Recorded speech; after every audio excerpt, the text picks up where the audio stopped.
All right, guys, what is up? So we are back with episode 3. I told you there was going to be 4 episodes. If you're tired of me talking and you're like, I don't care, I already watched the first 2, I don't need to watch another one, well, then don't watch it.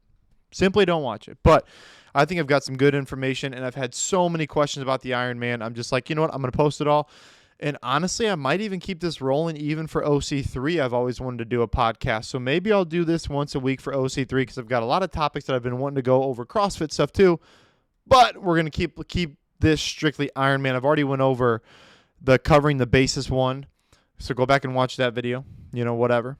I've covered the day, exactly how everything went. Hopefully that helps some of you that are thinking about doing it. And then today I'm going to go over what the training is actually like, all the nitty-gritty stuff, behind-the-scenes stuff you wouldn't even realize. That's going to be video 3 that I'm doing today. My final video will be my biggest struggles, the things I struggled with the most, and the reason why I probably won't ever do another Ironman again, to be honest with you. Not that I didn't like it, but I didn't love it. I didn't fall in love with it like I did CrossFit. Okay, today is simply training and what it was exactly like. What happened during training? Okay, first I'm going to start with, let's jump right into it. I got to keep it 30 minutes or less. That's all I got time for today. Got to coach a bunch of classes later, which I cannot wait. Also ripped today. First WOD, real WOD back, like 6 rips all over, whatever. No big deal. All right, so what the training was actually like. First off, we haven't told the story, and we're going to wait for the main one. We're going to wait for the main one of how we got into CrossFit. So we're going to skip that for when I get Danny, Chris, and Gary on the podcast with me. We'll tell the story of exactly. It is the most interesting story of why we signed up for an Ironman that you're ever going to hear, and it's 100% true. So we'll do that later. Okay, what training is going to look like? I'm going to skip around all over the place. First thing is, like I said, you got to figure out what you're going to buy, what trainers you're going to use, what bike you're going to use. You've got to do all that research even beforehand. We didn't do that. We did some of that, but not to the extent. And what race you're going to do. If you're a scared swimmer, you need to pick an easier swim. If you're not a good biker, you need to pick an easier bike. If you just suck at all of it, you need to pick the easiest race you can, which is usually Arizona or Pensacola, Florida. Those typically are the 2 easiest because the weather isn't too bad, the swims aren't too bad, and those are just typically PR races. So that's what I know. Take that for what you will. I'm not an Ironman expert, but I did just dedicate some serious life to it. Okay, so the training, what it's really like, the volume.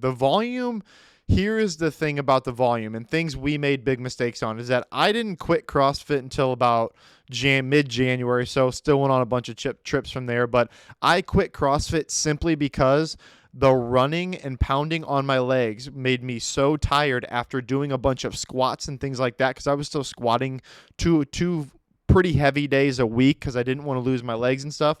You have to let that go. My legs are tiny right now. I ended up having to let that go simply because my legs were too tired for the longer runs. Like, it felt like I was carrying cinder blocks. As soon as I stopped that, about a month after, I felt much better. So that's kind of when all CrossFit just stopped. I'm like, okay, I need to focus on this. I did still lift throughout the entire process. I'll be honest. I did still lift, but my lifts did get crappier and crappier. But back to Ironman training specifically, my biggest regret as far as training goes, and I think the other guys would mimic this, was that cutting everything short, is that we really didn't have the time that we really wanted, or maybe I don't even know how to put it. We probably could have allocated the time, but because we were just going to finish and we all thought we were pretty fit enough to finish it, which obviously we were, we didn't allocate the time we should have to get better times. We got the times that we trained for, that our bodies were going to allow us to get. Let's just be honest. That's just the way it was. The longer workouts, I think that's one thing where we went wrong, is that I think our coach underestimated how fit we really were for human beings. I'm just going to be honest, because we, on the weekends, our longest day we had programmed the entire time was a 100-mile bike and a 112-mile bike, which took us about 6 hours each, 6 hours and 20 minutes. And then it was an hour-long run afterwards. That was the longest day. We did have an Ironman swim the day before, and we did have almost a marathon with 17 miles the day after. So that was our longest weekend we did. But really, I think it would have been more beneficial. This is just coming from me. I know there's injury stuff, and we were just going to finish, so maybe that's the way it was. I think we should have done more at the 6, 7, 8 hour plus. I think that was one big training mistake we made was that you have got to prepare for the volume. The only way to prepare for the volume is to do the volume. It's the only way. So that was one big mistake I think we made. Next up, you've got to be used to, especially when we trained, because we didn't even get our indoor trainers until like late November, even early December. They were on back order. We all got Wahoo kickers, which are great. You should get those. But none of us rode our bikes at all. 0 bikes ridden until the last weekend in March, and I actually skipped that one and I skipped the next one. But I think Danny rode his first in March, and then we all jumped in. Everybody else jumped in the week after. Then I jumped in the week after that, had a breakdown, so I couldn't really do it.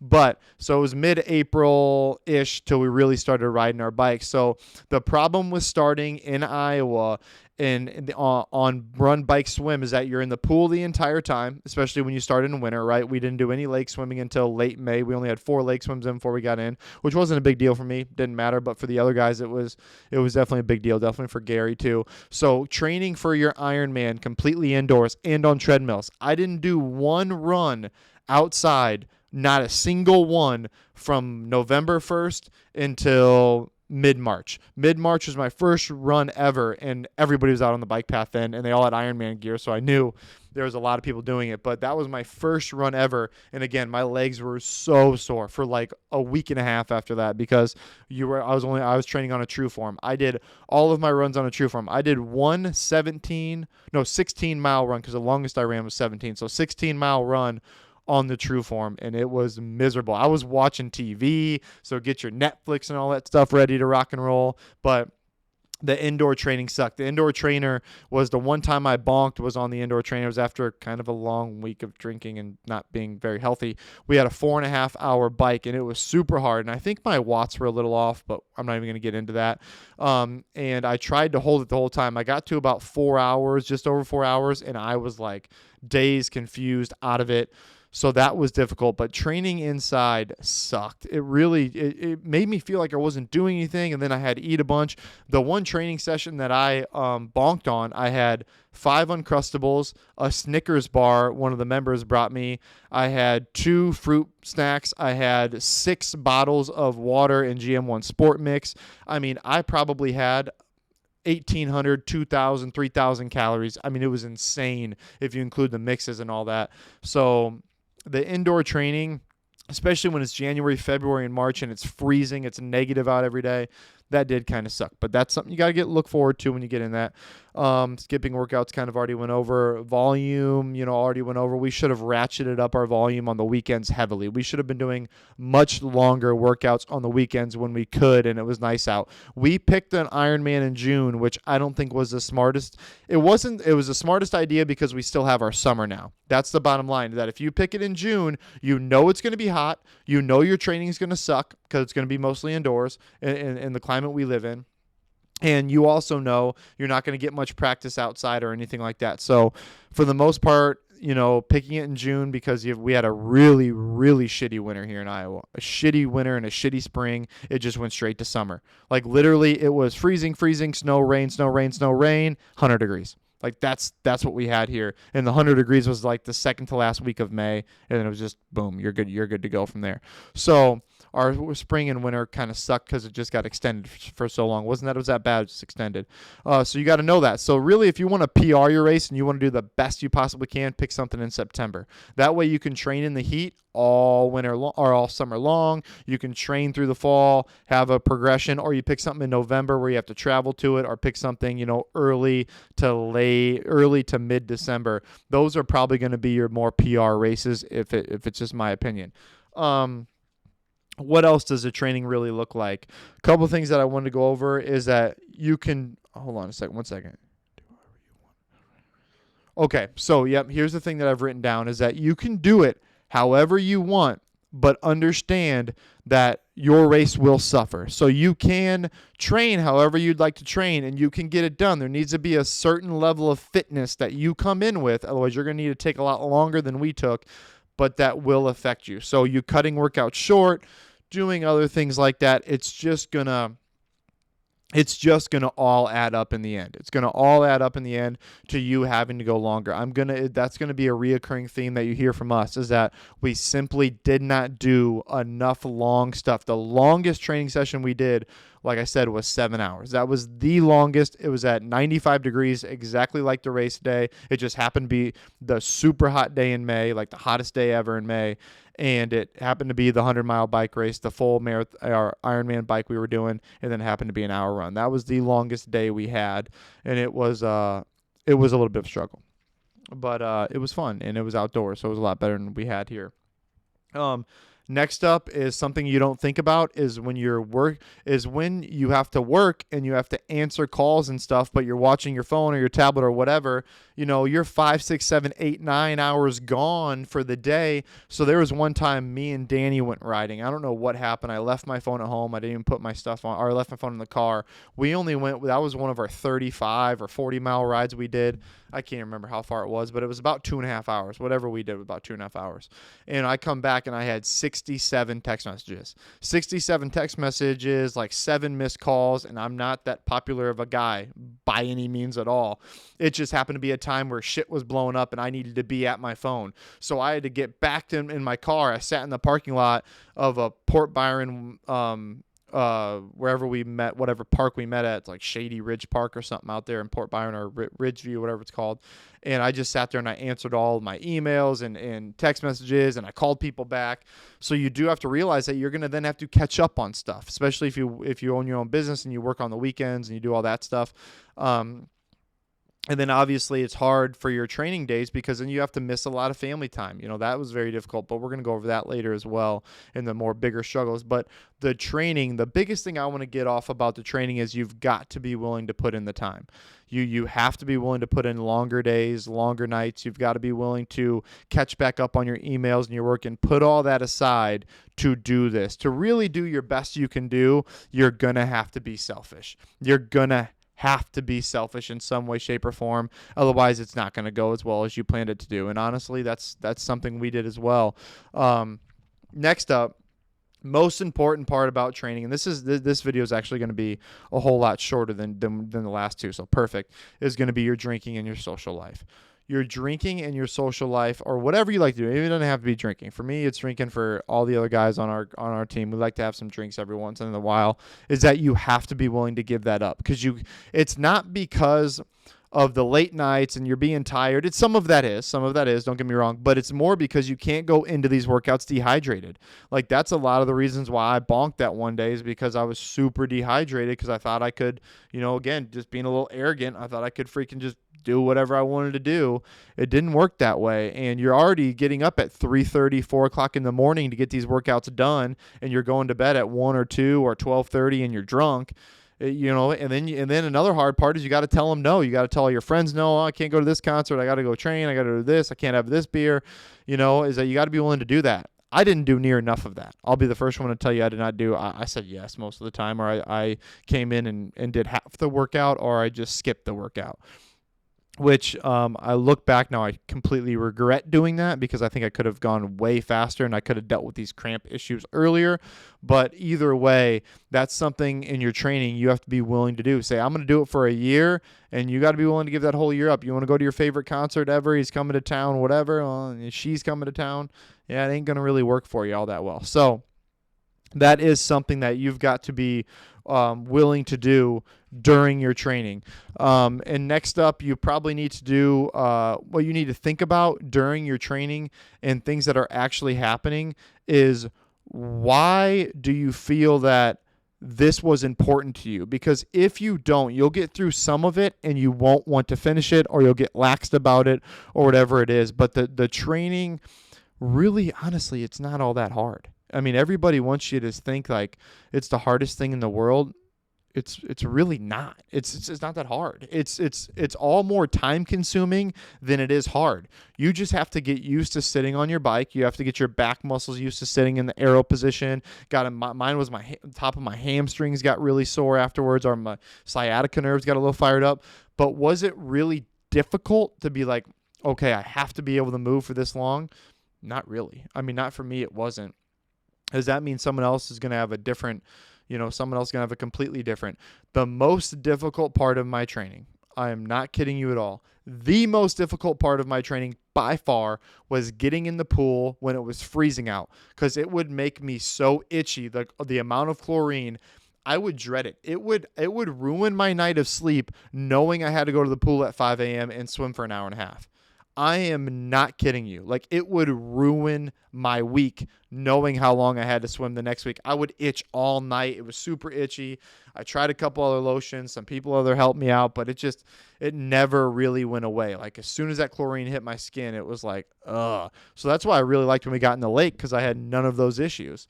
But yeah, the swimming and getting into, so here would be a full swim day, is that you have to start at 5 a.m. So you're up at 3:30. You got to eat something. You're going to swim for an hour and a half straight, pretty much.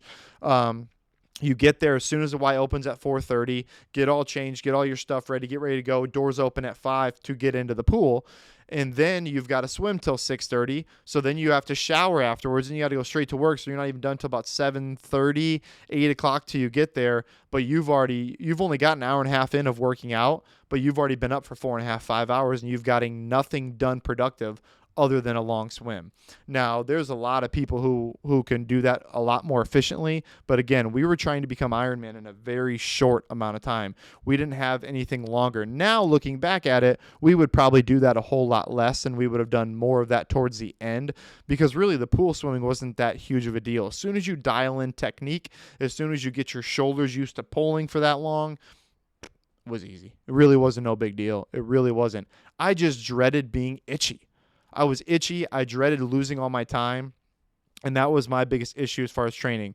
Another issue was obviously just simply doing the stuff you're doing, but not being able to be productive. Is that you're on the trainer for 4.5, 5 hours, and you can't do anything productive. You don't have blood in your brain to even really contemplate or do anything successful. So that I struggled hard with that. I really did. Is that I wanted to text people back, but it didn't make sense, and then it didn't work because I was sweaty. Then I had to get out of Netflix back in. Yeah, real world problems, right? I sound like such a pansy right now, but it's just true. It's all stuff I wouldn't have thought about that I wish someone would have made a podcast like I am right now when you do an Ironman, because you can do an Ironman. That is going to be the theme of this entire thing, is you. Yes, you. I'm talking to you. You can do an Ironman. The only thing that's going to end up holding you back is your own mind, probably because you don't want to swim. You can get on the bike and you can fucking bike. You can go that way and you can do it. Everybody can do it. It's just, do you want to put it in the training? Do you want to spend the money? Are you willing to say bye-bye to your family for a little while? And is your wife or your husband or who your partner or your circle friend, I don't give a shit, are they willing to stay home and hold down the fort? Because they're going to have to. And there's going to be some rifts going on. That's pretty difficult. Thankfully, I had Jessie, because without her, impossible. But again, you can do it. We're not freaks of nature or anything like that. We just had a mindset. We wanted to go out and do it, and that was a big thing for me. But the training is definitely something that you've got to think about and you've got to be in front of, okay? So that was kind of the big thing for me, the training-wise, was number one, putting in the time, but not necessarily, it's not actually working out. You can see I'm not talking about any of the workouts because I don't care. Working out wasn't that big of a deal for me. It's like, yeah, I can go 5 or 6, 7 hours. So fine, whatever. The biggest thing was going 5, 6, or 7 hours and not doing anything productive. I didn't have very much time, and not doing it productively was like, I've been on the bike for 3.5 hours now, and I still feel like I'm going really slow, and I know I need to do this, but I'm going to quit and go shoot a video. Or I'm going to quit and I'm going to go clean the gym floor. I'm going to quit and I'm going to go do these on-ramps, but you can't really do that. So that's something you've got to put in your mind beforehand. The next thing is swimming and being, if you have dry skin like me, super itchy all winter long, which sucks. And then if you want to do a faster one, like in November or something like that with better weather that's not as hot, then you've got to think about you're going to have to give up your entire summer. So you've got to be willing to do that too, which we were definitely not willing to do. So that's why we picked June. It just worked out well for us with it being switched. All right, guys, that is kind of the training. Obviously, you've got to figure out your nutrition. You've got to dial all that in, how many calories you can take, all that stuff. I can't even really do a video on that because it's just, you just don't know. You've got to try all that stuff and how much stuff you need, how much liquid you need. You got to get used to taking your water bottles out of your bike and then drinking and then put it back in, which is harder. Clipping your pedals in. I mean, all that stuff you just got to get used to doing, and all that's pretty much done in training. But that's got to be outside. So we really didn't have that ability to do much of that because we only had 4 or 5 rides in, and then we had to roll. The other guys had more rides in than me because their bike just didn't have issues with their bike all the time. Not that my bike had anything wrong with it. It was because I had issues with my bike. It was that simple. All right. So that's pretty much all I've got for today for training. It was way more simple than you guys actually probably thought, but it's simply you got to run, bike, and swim for a long ass time. Next up, I do have my biggest struggles coming up. Another video that I do want to shoot is why did I choose Ironman? So I am going to shoot that one quick too of why I chose an Ironman. And honestly, I may do that one after my biggest struggles. I don't know when I'm going to do it. I'll figure it out. But as far as training goes, if you guys have any questions and you guys are thinking about doing an Ironman, sweet, I'll help you out. Throw them in the comments below. Shoot me a text or a Facebook or something or an Instagram message. And yeah, we'll get it going. Anyways, guys, appreciate you guys being with us. Peace.